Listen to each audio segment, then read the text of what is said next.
Welcome to the first Further Maths video on types of data. There are two main types of data that we study in Further Maths this year. They are numerical data and categorical data. Numerical data, as the name suggests, is numbers.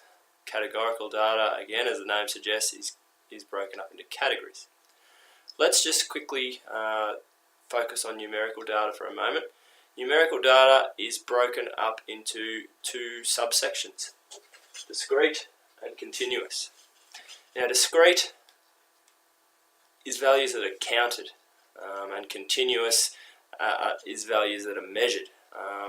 Some examples I've got up there on the board for discrete: number of pets or number of siblings. Something that you can actually count on your fingers: 1, 2, 3, 4, 5, that sort of thing.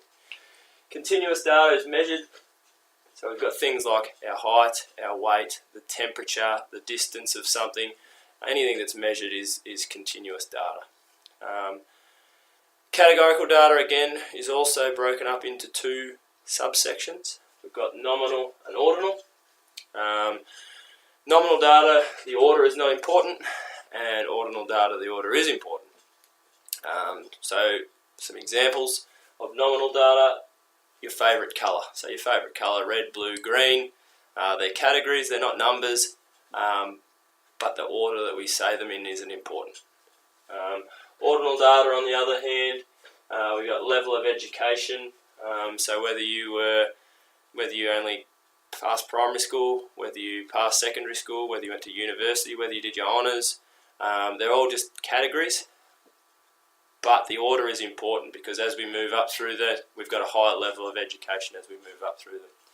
You've also probably seen survey forms, your attitudes to schooling survey and things like that you've done, where they use, strongly agree, disagree, strongly disagree. That's again an example of ordinal data because our responses are all different categories, but the order is important because we've got agree at one end and disagree at the other end. So that's types of data in a nutshell.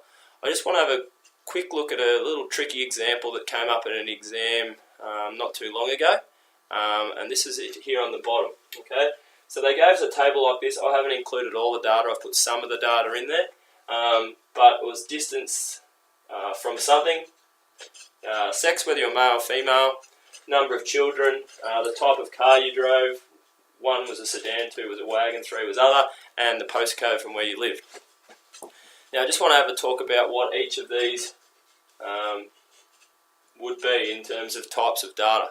So distance is a pretty straightforward one. It's actually up there in our example. So distance would be continuous. Sex, again, is a pretty straightforward one.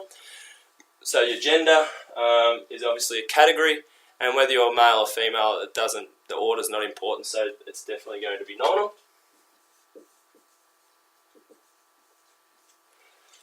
Number of children, also pretty straightforward. It's one of our examples up there. It's clearly going to be discrete data. The number of children we have is going to be 1, 2, 3, 4, something we can count. Okay. The last two columns are what muck people up on the exam. Type of car: 1, you drive a sedan. 2, you drive a wagon. 3, you drive something other than a sedan or a wagon. Now, people have looked at this and gone, oh yeah, 1, 2, 2, 3. It looks to me like it's numerical data. But what you've actually got to realise is these numbers actually represent categories. So even though these are numbers here, 1 actually means sedan, 2 actually means wagon, and 3 actually means other. So even though these are numbers, this data would actually be nominal data. Okay, because the order is not important, but they are categories of the type of car they drive. Okay. Final category, postcode. Again, this was another one that people had trouble with.